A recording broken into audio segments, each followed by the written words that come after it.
गांव का एक बहुत ही धनी साहूकार था जिसका नाम लक्ष्मीदास था। उसकी दुकान पर सोने चांदी के जेवरात और बहुत सारा धन जमा रहता था।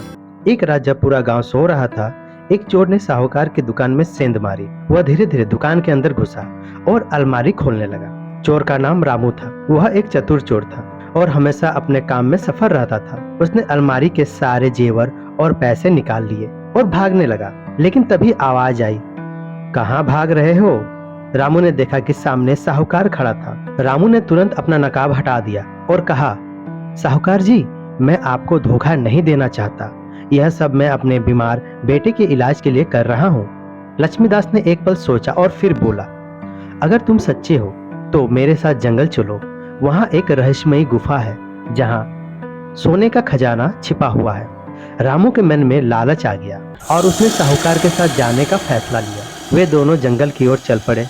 रास्ते में साहूकार ने रामू से कहा, इस गुफा में जाने का रास्ता ये मुझे पता है, लेकिन वहाँ बहुत सारे जाल बिछे हुए हैं। अगर तुमने किसी भी जाल को छेड़ा तो हम दोनों फंस जाएंगे। रामू ने कहा, मैं आपकी बात मानूंगा साहूकार जी। जंगल में घुसते ही दोनों को तरह तरह की आवाजें सुनाई देने लगी। कभी कोई जानवर की दहाड़ तो कभी पेड़ों की सरसराहट।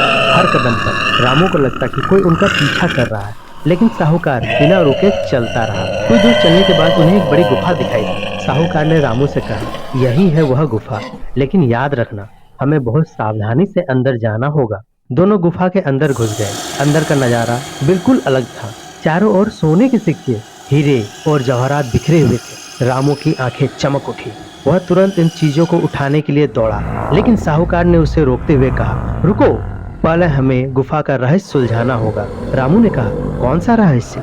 साहूकार ने बताया, इस गुफा में एक राक्षस का बसेरा है। वह सोने की रखवाली करता है और जो भी इसे चुराने की कोशिश करता है उसे मार देता है। हमें उसे बिना जगाए सारा खजाना लेके जाना होगा। रामू डर गया, लेकिन साहूकार ने उसे धैर्य रखने को कहा। दोनों ने धीरे धीरे खजाने को इकट्ठा करना शुरू किया। तभी अचानक गुफा में एक जोरदार आवाज हुई। राक्षस जाग गया था। वह दोनों की ओर बढ़ा। साहूकार ने चिल्लाते हुए कहा, भागो रामू, भागो, जल्दी से बाहर निकलो। रामू ने बिना समय गवाए खजाने का थैला उठाया और गुफा के बाहर भागने लगा। लेकिन गुफा के बाहर पहुंचते ही उसने देखा कि साहूकार कहीं नजर नहीं आ रहा था। रामू ने सोचा, क्या साहूकार राक्षस के हाथों मारा गया? वह थोड़ी देर इंतजार करता रहा, लेकिन साहूकार नहीं आया। अंत में वह निराश होकर गांव लौट आया। गांव पहुंचकर रामू ने सोने के सिक्कों और जेवरों को अपने घर में छिपा दिया, लेकिन उसके मन में हमेशा साहूकार की चिंता बनी रही। अगले दिन रामू ने गांव के बुजुर्गों से गुफा और साहूकार के बारे में पूछताछ की। एक बुजुर्ग ने बताया, उस गुफा का रहस्य बहुत पुराना है। वहाँ जाने वाला कभी लौट कर नहीं आता। साहूकार लक्ष्मीदास भी अब शायद जीवित ना हो। रामू का दिल धड़कने लगा। उसने सोचा, क्या मैंने एक निर्दोष व्यक्ति की जान ली है?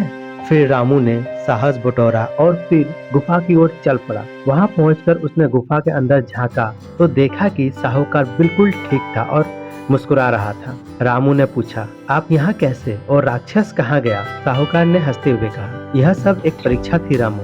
मैं देखना चाहता था कि तुम अपने लालच में कितने आगे जा सकते हो। तुमने मेरी जान बचाने की कोशिश की, इसके लिए मैं तुम्हें माफ करता हूँ और यह खजाना तुम्हारे बेटे के इलाज के लिए है। रामू की आंखों में आंसू आ गए। उसने साहूकार के चरणों में गिरकर माफी मांगी और वादा किया कि वह कभी चोरी नहीं करेगा।